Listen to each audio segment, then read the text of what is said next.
El Jardí Botànic de València acull l'exposició Fibres vegetals i com les plantes ens ajuden en la nostra vida. Tradició, cultura, esforç, però també innovació són les idees que desprèn esta mostra teixida per a ser disfrutada en tots els sentits.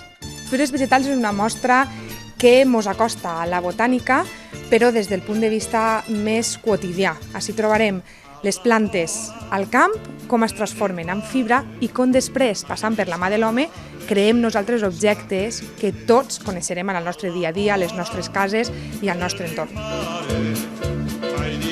Així podem veure objectes mitiquíssims, com per exemple les espardenyes de careta, no? Sí, les espardenyes és un objecte que potser hi ha algunes persones que sonen molt tradicionals, però és veritat que és una cosa que no s'ha perdut mai, que han tingut èpoques, però és de veres que avui en dia continuen gastant-se, i la sabatilla d'espart és una cosa que continua molt vigent. Aleshores, encara que s'ha reinventat, però continua estiguent, jo crec que a les cases de tots i també al cabàs. El cabàs és una cosa que es gasta, sobretot en aquesta política que fem ara de no usar les bosses de plàstic. El cabàs és l'alternativa més ecològica i més botànica que trobem ara. I les cadires de boga, també, que es recorden a la nostra infantesa.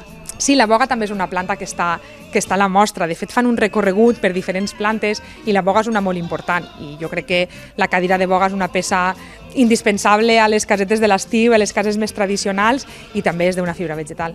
La gent no sol ser moltes vegades conscient de la importància que tenen les plantes, que estan molt presents en la nostra vida quotidiana, com per exemple el cotó que portem en la roba, no? Sí, el cotó és una fibra vegetal superimportant i que és veritat que quasi mai o la majoria de voltes no són conscients que vinga de les plantes. I això és una feina que tenen els jardins botànics. És un lloc on pots vindre a veure la planta, plantar a l'exterior, la veus, la toques, veus la forma que té i després t'imagines com després passa dins de casa o a les teues peces de roba. I d'ahir el nom de l'exposició també, que ens ajuden a viure cada dia. Sí, volem que la gent sàpiga que les plantes estan en la majoria de coses que ells fan, i per a que la planta es convertisca en objecte necessita la mà de l'artesà. Així podem apreciar treballs artesanals antiquíssims i que l'exposició en certa manera pretén fomentar i que no es perguin aquestes tradicions, no? Sí, també pretén posar en valor el treball que han fet els artesans en les fibres. La fibra, quan l'extraiem de la planta, després necessita un treball molt acurat per a convertir-lo en un objecte. Quan recordem una persona trensant a l'espart per a fer una espardenya,